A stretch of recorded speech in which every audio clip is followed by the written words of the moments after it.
Buenos días, buenas tardes, buenas noches, dependiendo en el momento que usted nos esté viendo. Y bueno, hoy en Perfiles tenemos el privilegio de tener a un gran periodista, cronista mexicano, Arturo Cano. Bienvenido, Arturo. Muchas gracias, Marta Olivia, por la invitación y muchas gracias a todas las personas que nos miran, no importa la hora del día, pero seguramente están en algún lugar amenazado por Donald Trump. Eso es inevitable. Sí. Arturo, de pronto dicen machetazo a caballo de espadas. Arturo, ¿quién es Arturo Cano? Bueno, soy un periodista de la vieja guardia, si lo queremos ver así. Llevo ya muchos años en este oficio. Comencé haciendo periodismo de combate o militante o marginal, como se le quiera llamar, como estudiante primero y después como sindicalista. Y más tarde pues empecé a trabajar, a colaborar de manera un tanto irregular al principio en algunos medios de comunicación, hasta que ingresé a una pequeña agencia de noticias llamada Periodistas Asociados Latinoamericanos, que dirigía Miguel Bonazo, más tarde Ciro Gómez Leiva. Y de ahí pues, salté ya a un diario. El primer periódico en el que trabajé unos cuantos años, fue el diario Reforma. Formé parte del equipo que fundó ese periódico aquí en la Ciudad de México, porque como sabes, pues el hermano mayor de Reforma era el Diario del Norte.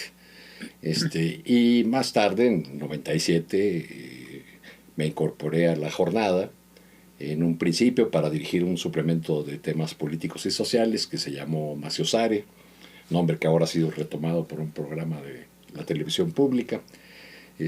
Y en cuanto ese suplemento desapareció por razones económicas, porque así convenía al periódico, pues me dediqué, o el periódico me envió muchas veces a hacer reportajes especiales, y pues viajé por muchos países de América Latina, prácticamente por toda la República, Estados Unidos, en fin. Ese ha sido mi trabajo. Soy un periodista de una especie en peligro de extinción, porque no estudié periodismo, me formé en las redacciones, en el trabajo cotidiano. Algunas veces amigos o amigas mías que dan clases en carreras de comunicación me han invitado a hablar con sus estudiantes y más de uno, creo yo, se ha arrepentido porque yo les digo, pues yo no sé qué hacen aquí, muchachos, muchachas, ustedes deberían estudiar economía, sociología, antropología, alguna carrera que les dé elementos, herramientas, porque lo que es propiamente el trabajo periodístico lo van a aprender en las redacciones y sobre todo en las calles. En las calles, porque ya las redacciones son casi inexistentes, Arturo. Sí, cada vez menos, ¿no? Yo como desde hace mucho tiempo trabajo desde casa, hace unos pocos meses salí del diario La Jornada, pero mi última temporada, mi última etapa ya, pues realmente ya no iba al periódico. Cuando fui director del suplemento, pues era obligado que yo estuviera ahí al menos los días que se confeccionaba el suplemento, hasta el cierre de la edición. Pero después, como ya tenía colaboraciones que eran dos tipos de colaboraciones principales. Una era la de estar enviado cuando había un interés, un tema de interés en algún estado de la República o en algún país de fuera, me mandaban, o hacía crónicas de eventos importantes del acontecer nacional, de la política mexicana. Gracias a eso pues fue que me tocó cubrir golpes de Estado en Honduras, en Bolivia, las consecuencias de un golpe fallido en Venezuela, país al que visité muchas veces a lo largo de los años. A partir de 2002, creo que la primera vez que fui allá a Venezuela fue cuando el paro petrolero en contra de Hugo Chávez, que pasé ahí una temporada larga de unos 2 meses y medio. Estuve también en la caída de un presidente en Ecuador, en los funerales de Fidel Castro en Cuba en 2016. En fin, para mí el periodismo ha sido una ventana para pues satisfacer, yo creo, o saciar esa sed, esa hambre, o apaciguar ese gusanito que tenía yo desde la juventud, que era, yo creo que el que me llevó al periodismo, el gusanito de la curiosidad, ¿no? Algunas personas ahí, parafraseando a Rilke, dirán, algunas personas quieren interpretar al objeto, ¿no? Yo quiero entenderlo, ¿no? Tú les dices a los chicos cuando vas a hablar a los que van a ser periodistas o comunicadores, pero ¿en qué momento decidiste tú en qué momento te fuiste hacia el periodismo? Si estabas o siempre soñaste o quisiste de pequeño dedicarte al periodismo o la vida te llevó. Mira, yo vengo de una familia de maestros. Crecí en escuelas normales rurales porque mi madre era profesora en varias escuelas normales, entre ellas la muy emblemática Escuela Normal del Meche, Hidalgo, claro, donde muchos años estuvo la sede de la Federación de Estudiantes Campesinos Socialistas de México. Ahí vivimos más de 6 años, ¿no? Cuando yo era niño, crecí en esa normal y otras. Esa está enclavada en el Valle del Mezquital, en una de las zonas más pobres del país, más difíciles. Y yo creo que ese mundo, ese entorno del magisterio, pues me dio varios elementos y varios principios, valores, el laicismo, la manera de encarar el mundo, la manera de, incluso la manera de relacionarme con mis compañeros periodistas, porque pues siempre había esa cosa de la didáctica, de las técnicas de la enseñanza. Ejercí el magisterio durante unos 5 años. O sea, eres profe, eres sí, normalista. Soy maestro de primaria porque era lo que se acostumbraba en las familias de maestros. En automático los hijos se iban a hacer. Los padres te decían, estudia para maestro y ya luego si quieres estudiar otra cosa, pues ya tú te vas a financiar tus estudios, ¿no? Claro. Porque además en el momento que yo estudié para maestro, era una carrera de apenas 4 años, ¿no? Sí, claro. Ahora ya tienen que hacer la preparatoria y una licenciatura, pero pues yo empecé a trabajar de maestro a los 19 años. Desde que era estudiante tuvimos una huelga en la Escuela Nacional de Maestros y pues ahí yo era el encargado de los periodiquitos, de los murales, de redactar el pliego petitorio. Cuando empecé a trabajar como maestro, pues era la lucha de... todavía ni siquiera nacía la CENTE, estaba apenas por nacer la CENTE. La coordinadora. La coordinadora nacional cuando yo comencé a trabajar de maestro y entonces ya me tocó en los primeros años de la CENTE pues colaborar con grupos de maestros disidentes de aquí de la Ciudad de México, pero es que enfrentaban a ese monstruazo que era el CENTE bajo el control de Carlos Jongitud, Vanguardia Revolucionaria.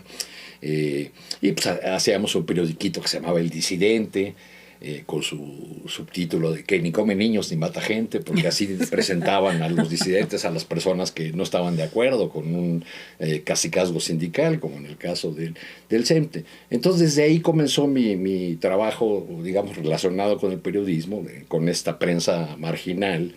Ese mismo camino me llevó a un colectivo de principios de los 80 que se llamó Información Obrera, donde hubo una intensa actividad de los sindicatos, de protestas frente a la carestía, la crisis del 82, todo eso se atravesó, y este colectivo se dedicaba a dar voz, a hacer folletos, carteles, información a colectivos sindicales, la mayor parte de ellos independientes, los que luchaban contra el charrismo sindical corporativo de aquella época. En ese colectivo de Información Obrera estuvo Pablo Ignacio Taibo, Luis Hernández Navarro, Ciro Gómez Leiva, Rogelio Vizcaíno, José Luis Rizaus y muchas personas que después se dedicaron a actividades políticas o o periodísticas, pero pues que ahí nos daban, Taibo a veces daba algún cursito, Rizausi daba otro, había lecturas de los clásicos del periodismo, ¿no? Ahí debe ser ahí donde conocí a Kapuczynski, por ejemplo, y a otros autores que formaron o que ayudaron a forjar a mi generación periodística. Y con toda esta formación, ahorita que nos estabas relatando, me sorprendió, y es una de las preguntas que yo te quería hacer desde hace tiempo, ¿cómo llegas a Reforma, al Hermano del Norte? Digo, siendo todo apoyado por todo este grupo empresarial prominente del norte del país. Yo no sé si tú recuerdas un experimento que hubo de un periódico que iba a estar financiado por un empresario, por una valle. El Independiente, claro. Se supone que el director del Independiente iba a ser Fernando Benítez. Sí, claro. El segundo al mando, Miguel Bonazo. Ahí iban a estar también, o estuvieron algún tiempo, Raimundo Arriba Palacios, Ciro Gómez Leiva, René Delgado. Bueno, cuando estaban formando el staff de reporteros para el Independiente, René Delgado me buscó. No tenía referencias de mí por la pequeña agencia que te platicaba, me invitó a ese proyecto. Finalmente ese proyecto no se hizo, se quedó en camino, nunca salió ni el número 0 del Independiente. Después saldría otro del empresario Ahumada con el mismo nombre, pero no tenía nada que ver con ese proyecto original, que era un proyecto que reunía pues a una buena parte de los periodistas más potentes de ese momento. Entonces, cuando no se hizo, pasó el tiempo y un día René Delgado me buscó, porque me había conocido por lo del Independiente.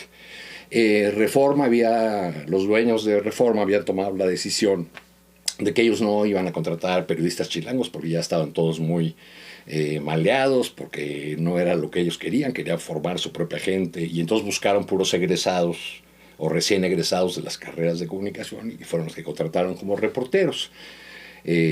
Otros y yo llegamos después, porque en algún momento se dieron cuenta pues de que por lo menos las áreas de reportajes especiales y el suplemento político, que se llamó Enfoque y del que yo entré a colaborar en Reforma, pues necesitaba ya reporteros con cierta experiencia, con cierta formación. Claro. Para ese entonces, pues éramos chavos todos, pero digamos, los más experimentados ya les llevábamos 7 o hasta 10 años a los más jovencitos de ese diario Reforma.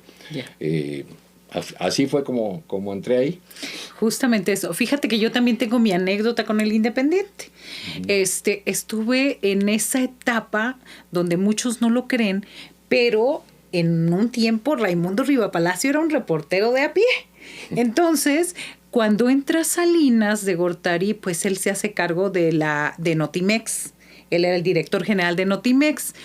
Y por azares del destino, yo estoy en Oaxaca, de Tamaulipas me muevo a Oaxaca y empiezo a trabajar en la coordinación regional, porque lo que hizo Raimundo Riva Palacio fue regionalizar el país y desplazar a los corresponsales, que eran en automático en ese tiempo los jefes de prensa. El jefe de prensa del municipio en automático era el corresponsal de Notimex. Uh-huh. Entonces, pues era mucha información, además de que muy oficial, pues además los que hacían los boletines del municipio son los mismos que hacían los boletines para nivel nacional. Es decir, cero información.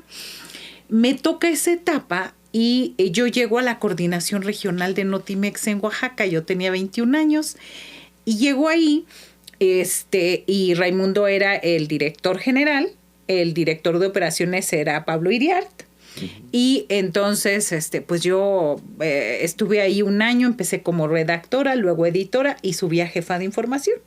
Entonces, pasé un año completito sin un día de descanso. Porque pues como yo era foránea y tenía un bebé pequeño, pues yo me lo llevaba ahí casi literal a que estuviera ahí conmigo a un lado y a que jugara y lo demás y a darle el biberón. Y entonces, cansada, ya al año dije, yo creo que ya es mucho tiempo. Ya debo de pedir aunque sea unos días de vacaciones. Me encuentro con Raimundo en los portales ahí de Oaxaca, en estos portales enfrente de Palacio de Gobierno, y le digo, supe que andaba aquí, jefe, yo vengo a decirle que yo necesito vacaciones. Y me dice, ¿qué crees? Yo ya no renuncié ayer a Notimex. Caray. Me voy al Independiente con Fernando Benítez y yo. Ok, después, bueno, ya, esa fue ahora sí que la parte... Pues hubiera sido un gran periódico eso. Al final Raimundo también llegó a Reforma. Él Sí, claro. encabezaba Sí, claro. reportajes especiales, mientras René Delgado se hacía cargo de las páginas editoriales y del suplemento de enfoque, ¿no? Claro. La vía de entrada de René Delgado a Reforma, perdón, fue el maestro Miguel Ángel Granado Chapa. Claro.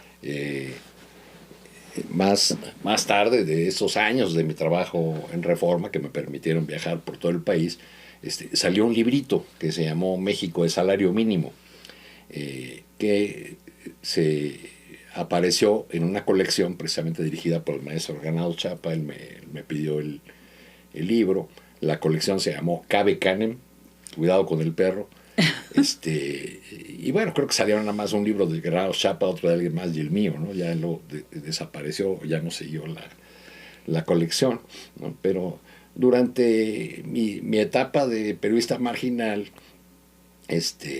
yo tenía mucho interés en el periodismo, pero no quería ir a una escuela de periodismo, o abandoné muy pronto esa idea. A donde sí fue a hacer un diplomado de 2 años en la Escuela de Escritores de la Sociedad General de Escritores de México. En la SOGEM. Recuerdo que ahí daban clases, entre otros, el maestro Vicente Leñero.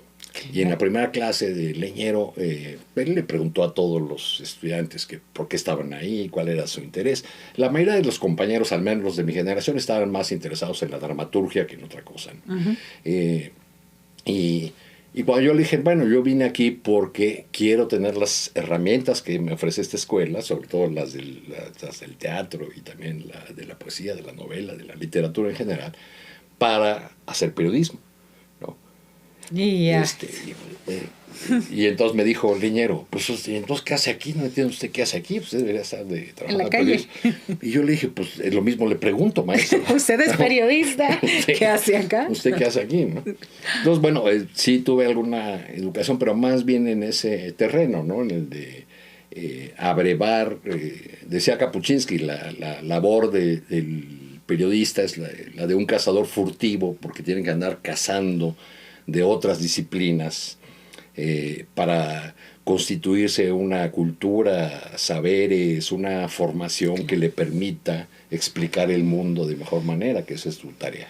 Claro, y justamente eso, y fíjate que ahorita que estás hablando, pues obviamente después de lo que hablas tu pues carrera de maestro, siendo maestro normalista, luchando desde abajo antes de la formación de la coordinadora, dices Jongitud, pero luego llega el Bester. Justamente. Mi querida amiga el Bester, sí. Bueno, digo mi querida amiga. Era lo que te iba a decir. Porque hice un libro de ella, ¿no? Sí, claro, por eso. Que se llama Doña Perpetua, el poder y la opulencia del Bester Gordillo. Junto con Alberto Aguirre hicimos una primera edición que salió en 2008, luego hicimos una actualización de ese libro en 2013, cuando fue enviada a la cárcel. Bueno, a la jaula de oro, porque en realidad... Porque cárcel no era. En la cárcel estuvo muy poco tiempo, en realidad.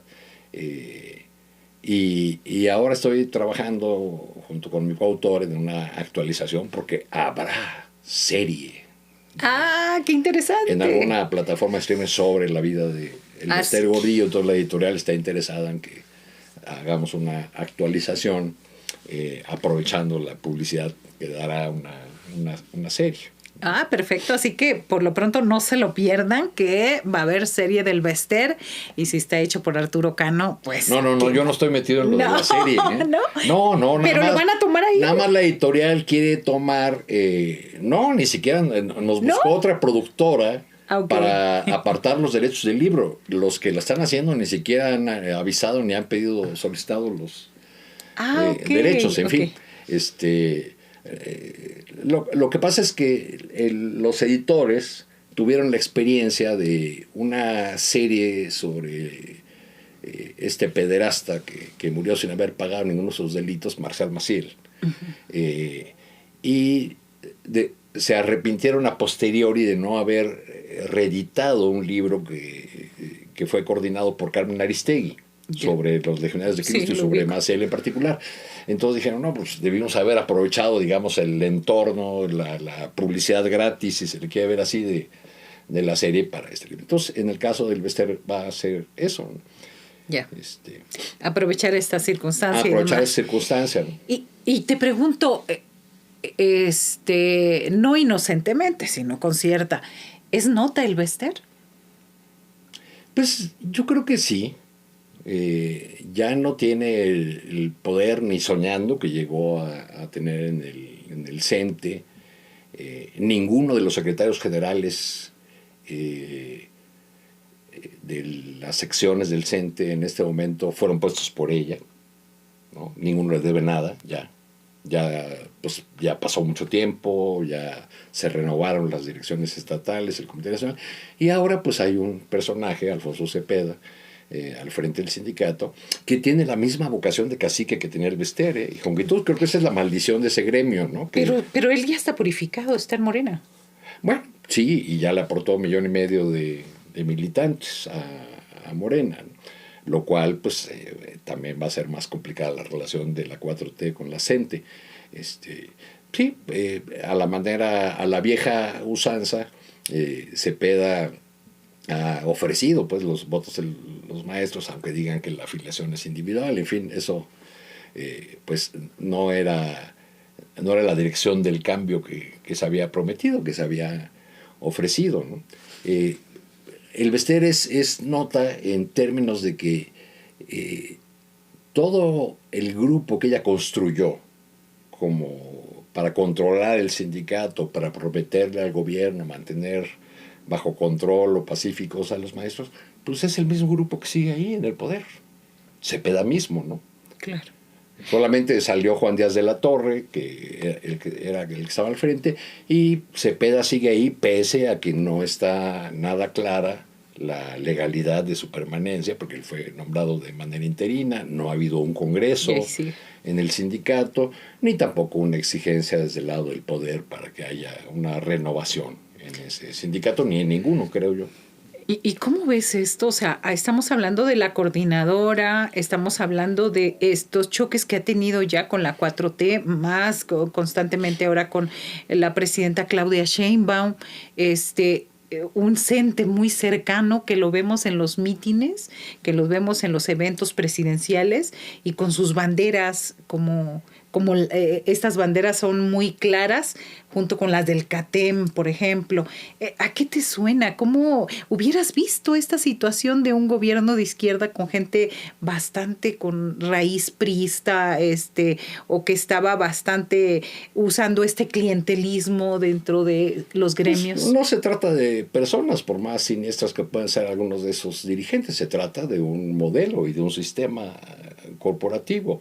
Desde la 4T han pospuesto ese cambio o han renunciado a él, no ha habido, realmente no se ha impulsado desde el poder una renovación del sindicalismo. En esencia, los líderes que estaban siguen ahí. Hubo un cambio terso en Petróleos Mexicanos, en el sindicato petrolero. La CTM acaba de renovar su dirección nacional y casi nadie se enteró, ya no es noticia la CTM, y otros cambios que ha habido. Bueno, vamos, hasta Víctor Flores, ese impresentable líder ferrocarrilero, sigue ahí, ¿no? Entonces, ¿quiere decir que en el sindicalismo sigue? Pues eso, hay una deuda ahí, sin duda, de la transformación, porque pues mientras no haya una transformación en ese ámbito, pues no será completa la transformación. Claro. Y volviendo a tu trayectoria, Arturo Cano, ¿por qué Maciosare? Porque tú llegaste a dirigir Maciosare. ¿Cuál fue la reflexión?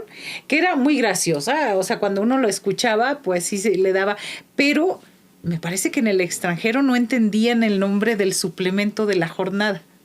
Pues ni aquí mismo, y había gente que además se lo tomaba a mal. ¿Ah, sí? Por ejemplo, académicos muy serios o políticos muy serios, cuando uno les decía, es una entrevista para Maciosare, ¿de qué me está hablando? ¿Qué es eso de Maciosare? ¿Cómo? O sea, era así como, pues esa tendencia a la solemnidad que tiene nuestra política, yo creo que los dominaba. No, pues fue una grasejada, fue un chiste, una ocurrencia, ¿no? desfilaron 500 nombres, ¿no? Hay como propuestas para hacer ese suplemento. Duró algunos años y se formaron ahí o completaron su formación algunos reporteros como Daniela Pastrana, Alberto Nájar, Alberto Aguirre, Jesús Ramírez Cuevas. Todos después tomaron su propio camino, la mayoría siguen los medios de comunicación, excepto Tania Molina, que sigue en La Jornada y que es la responsable ahí de los videos que hace la Jornada, ¿no? Tuvimos pues plumas muy importantes, reportajes de fondo, creo que fuimos pioneros en algunos temas. Cuando nadie hablaba de la migración, por ejemplo, nosotros estábamos ya muy metidos en el tema de la migración. Yo había llegado, como te decía, a la Jornada gracias a Carlos Monsiváis, con quien cultivé una amistad. Él un día organizó una cena, me presentó a la directora de La Jornada, Carmen Lira, y de ahí se fue haciendo ya posible la colaboración. A Monsiváis yo lo había conocido como un periodista marginal que le empezó a llamar, a molestarlo todos los días porque quería que escribiera el prólogo de un libro que hicimos sobre el movimiento magistral del 89, ¿no?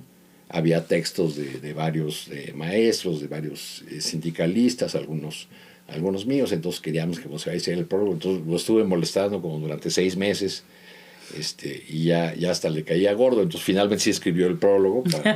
Se cumplió la orden de trabajo. Si una característica tenía Monsiváis era que le interesaba tener amigos o conocidos o gente con la que tenía trato que le abriera como ventanitas a distintas partes del mundo, ¿no? de la realidad. Entonces pues había un amigo que lo metía al mundo de las subculturas urbanas de la ciudad, otro que le explicaba los conflictos en el campo, otros en el sindicalismo, en fin. Por eso se hizo esa amistad y así fue como llegué a la Jornada. A Maciosare. Sí, yo recuerdo un reportaje donde estuvimos apoyando parte de ese trabajo allá en Matamoros, Tamaulipas, que se me hizo fabuloso. El título que le pusieron fue Alberto Nájar por allá, y allá estuvimos reporteando y era la detención de una familia acusada de narcotráfico por parte de los militares. Literalmente se la llevaron y la secuestraron a toda.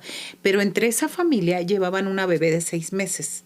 Entonces el titular fue ese. Una bebé de 6 meses acusada de narcotraficante en el 2001-2002. Entonces dices, eran cosas que estaban pasando a diario antes de esta supuesta guerra del narco, de Calderón y todo, pero pasaban cosas que los demás medios no estaban registrando. Y Maciosare ahí estuvo precisamente por eso. Sí. ¿Cuál es tu área la que más te hayas reporteando? ¿Cuál es así como que tu felicidad casi completa? Pues hablar con gente común. O sea, yo prefiero hablar con personas comunes y corrientes, con el ciudadano, la ciudadana de la calle, que con un político. Porque además con el ciudadano no tengo que usar grabadora, ¿no? Sí, claro. O sea, mi trabajo de cronista lo he hecho con mi libreta, ¿no? Sin grabadora. Cuando entrevistas a un político, yo he entrevistado a Peña Nieto, a Fox, a AMLO, a Hugo Chávez, a Claudia Sheinbaum, a Rafael Correa, a Claudia Sheinbaum varias veces. Bueno, necesitas la grabadora por aquello de me van a desmentir o no dije lo que dije, en fin, ¿no? Pero cuando hablas con la gente común, cuando escuchas realmente, cuando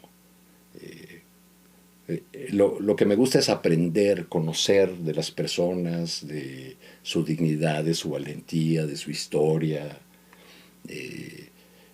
Creo que a veces perdemos ese interés por la urgencia de la nota, ¿no? Y para mí lo valioso del trabajo periodístico es poder acercarme a distintas realidades y a la vida de muchas personas. No solamente estoy hablando de sufrimientos o de tragedias, también a sus alegrías, también a su vida cotidiana.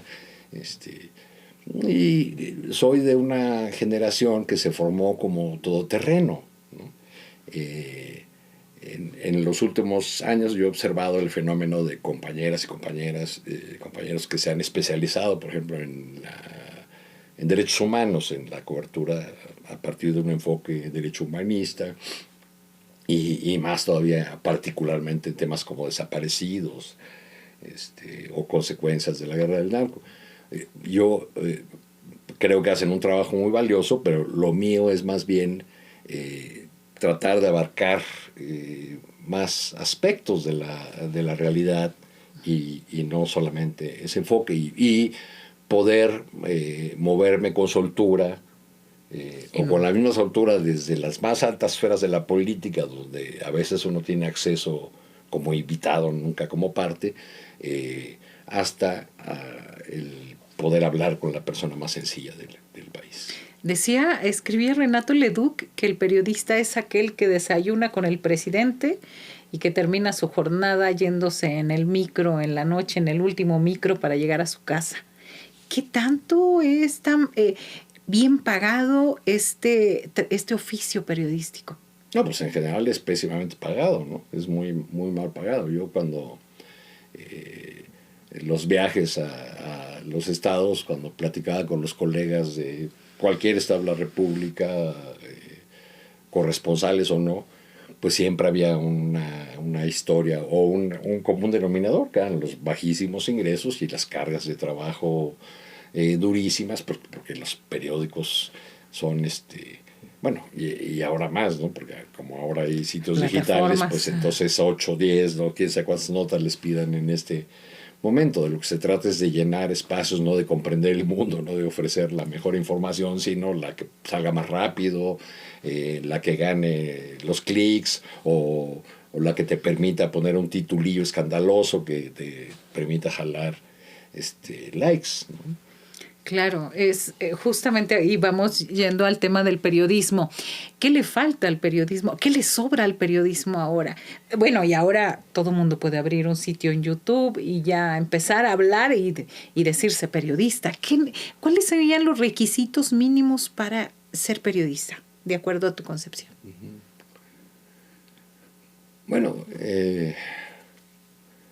decía Kapuscinski que el entusiasmo es un atributo que se apaga con el tiempo, ¿no? Hay jóvenes muy entusiasmados que se avientan 20 notas al día, pero que terminan perdidos en esa rutina, o pueden terminar perdidos en esa rutina, sin aportar nada novedoso, nada nuevo al mundo. Entonces, creo que alguien que quiera ser periodista debe primero cultivar, siempre estar curioso y atento al mundo, interesado en el mundo. Alguien que no está interesado en el mundo, alguien que le pasa de noche hasta su propia vida, pues cómo va a ser periodista. Y luego pues leer y leer y leer y volver a leer y leer, además de todas las disciplinas, ¿no?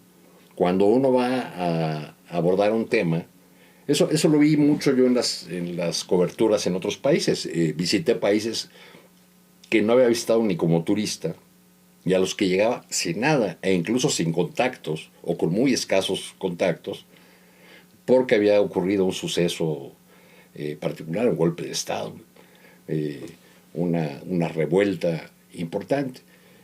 Y entonces tienes que informarte rápido y tratar de tener todos los elementos posibles de la historia del país, de su geografía, del acontecimiento que vas a cubrir en particular. Porque ya estás llegando y te dices, ¿cuál es tu adelanto, no? Pues sí, o cuándo voy a empezar a mandar claro, información desde acá. La idea de los diarios, de tener un enviado, pues es que es una visión con la perspectiva o con la idea editorial del medio, ¿no? Porque pues en todos lados hay agencias de noticias que pueden cubrir, por ejemplo, el golpe de Estado en Bolivia, ¿no? Que fue uno de los que me tocó cubrir cuando cayó Evo Morales. Afortunadamente, pues siempre hay algún colega que tiene un contacto aquí, allá.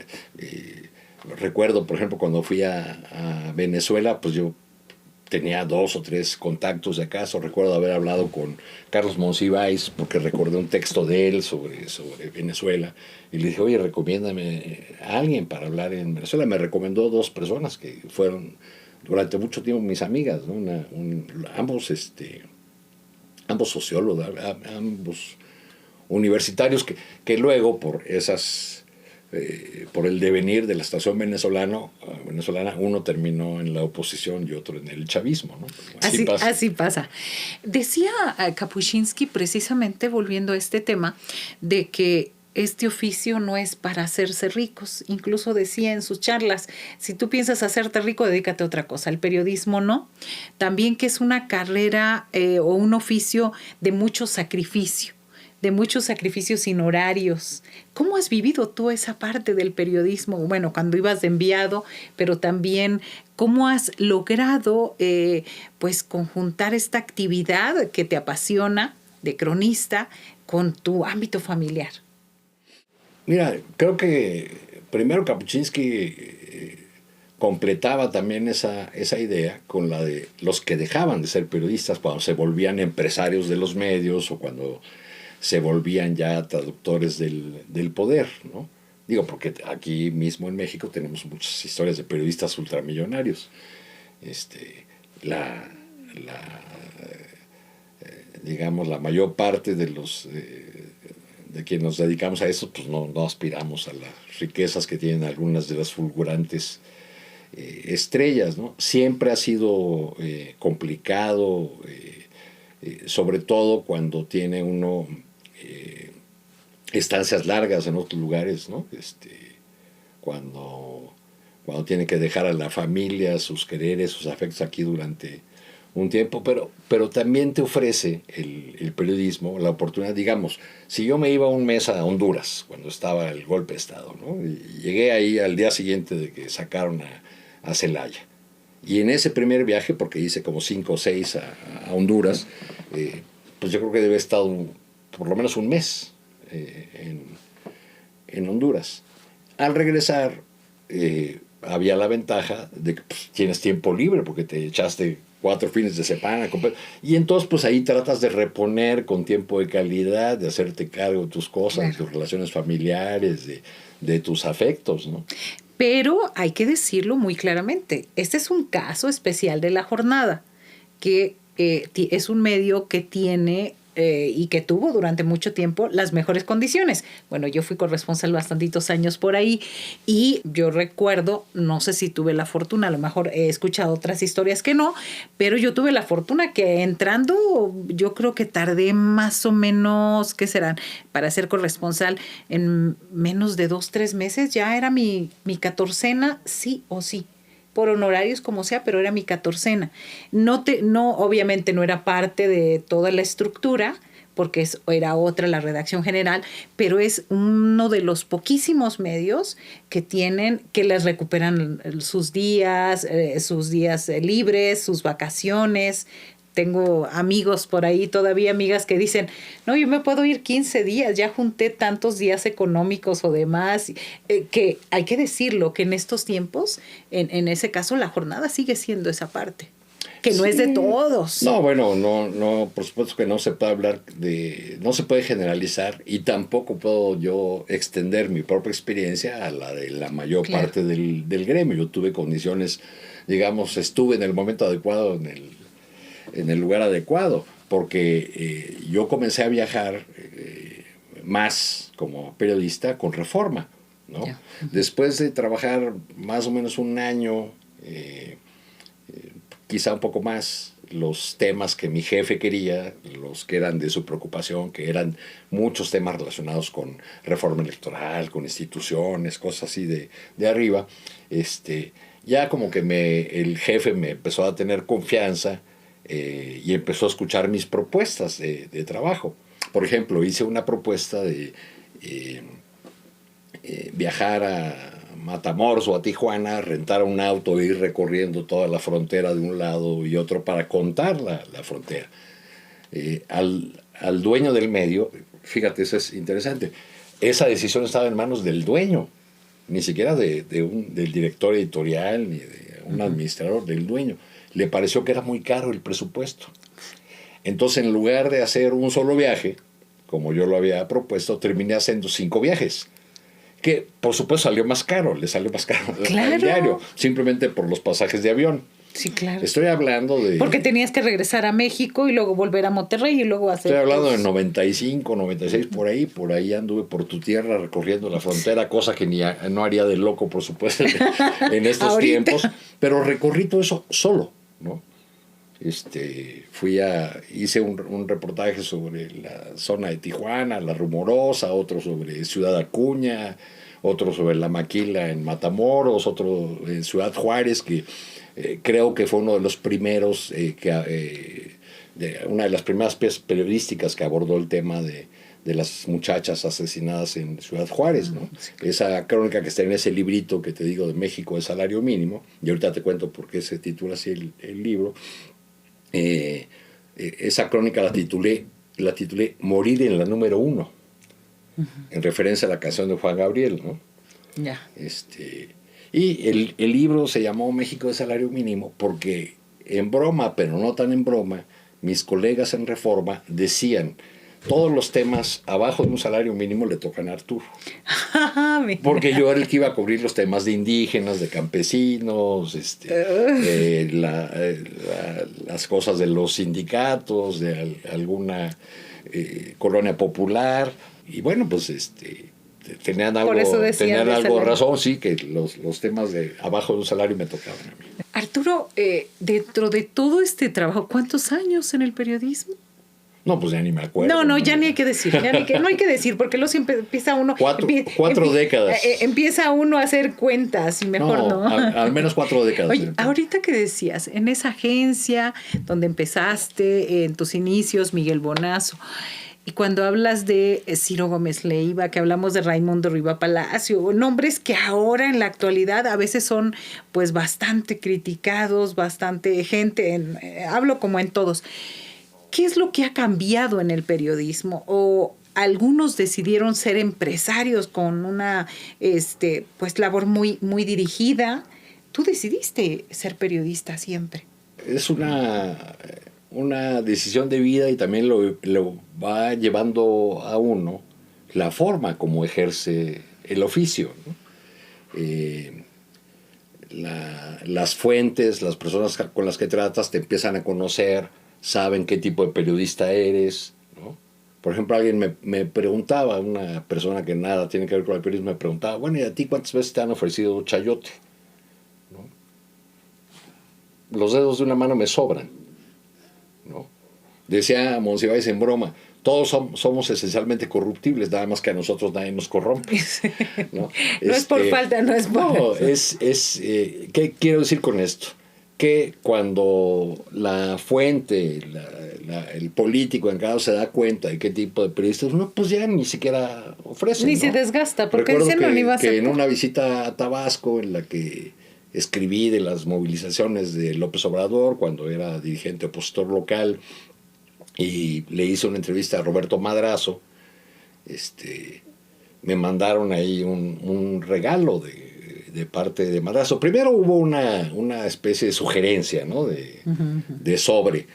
Y luego, como la rechacé muy tajantemente, un día que regresé al hotel había ahí una canasta con productos tabasqueños, quesos, chocolates, cosas por el estilo, ¿no? Salieron ganonas las empleadas del hotel que no sabes. Ah, pues sí, ahí está.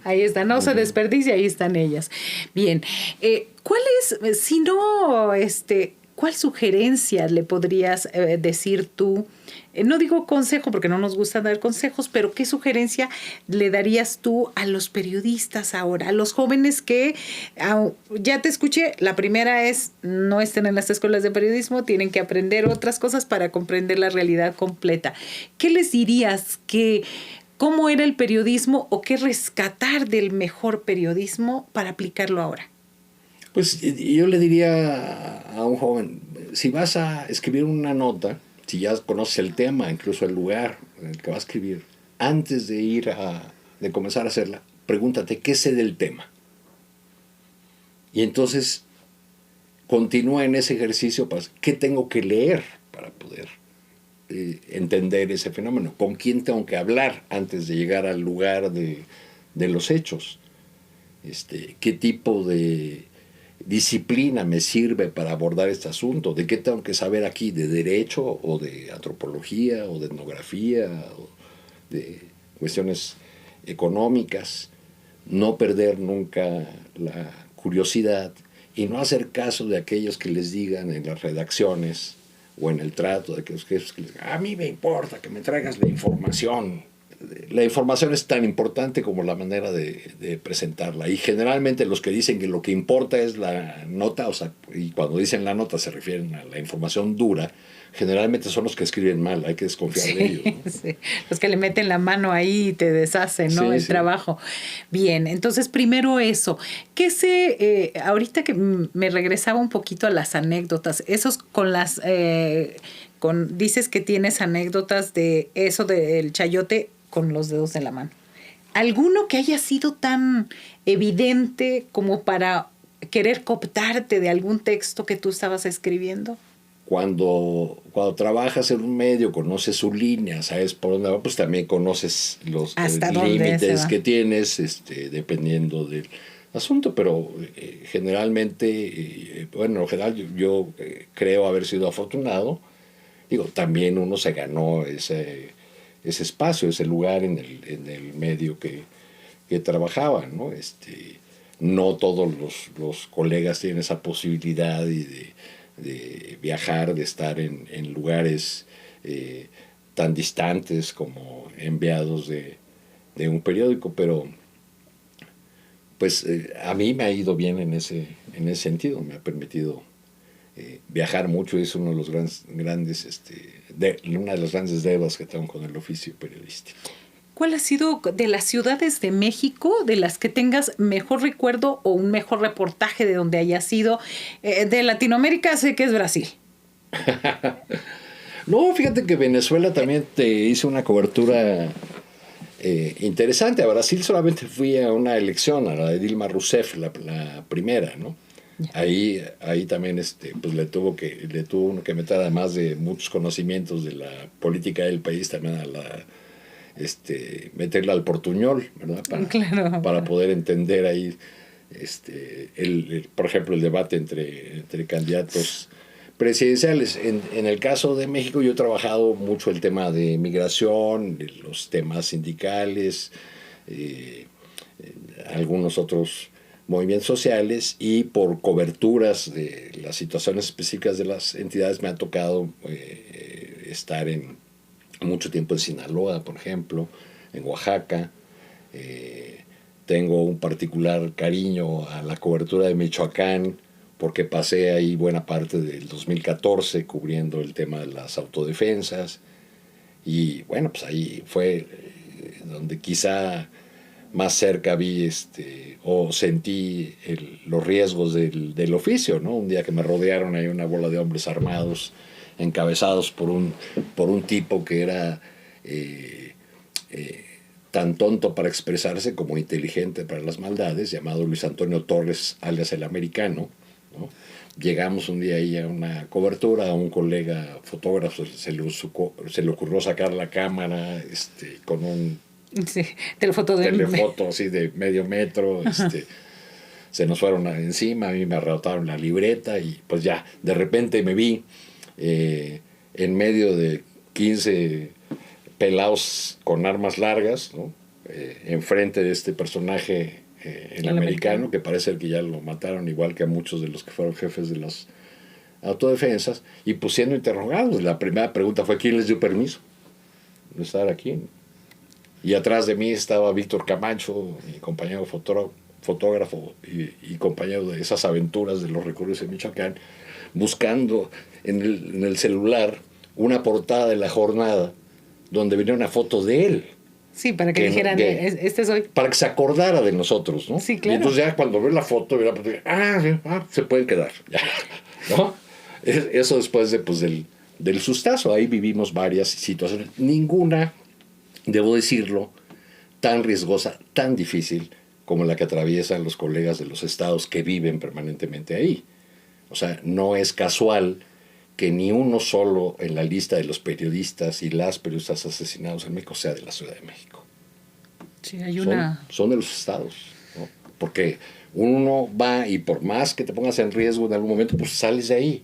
No hay una interacción constante, una presencia constante tuya en ese lugar, entonces no te ven como riesgo, como objetivo. Entonces eso es mucho más complicado para ustedes en los estados.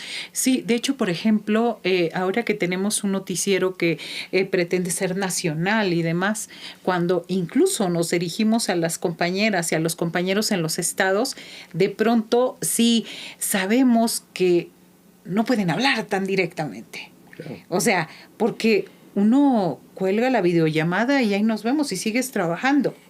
Pero ellos y ellas y los que hemos estado, al día siguiente ves al gobernador ahí a la vuelta. Bueno, o ves al secretario general de gobierno. Nuestro oficio está lleno, Marta Olivia, tú lo sabes muy bien, de historias difíciles, complicadas, no sé cómo llamarlas, de reporteros que van de la Ciudad de México y publican cosas que no deberían, que les contó algún colega, que les dio una información, oye, pero esto nada más manéjalo así, y van y lo publican y no les importa la situación del colega que se queda con la bronca, ¿no? Y fíjate que eso, rápidamente, para recordar... Es el extractivismo reporteril. Totalmente.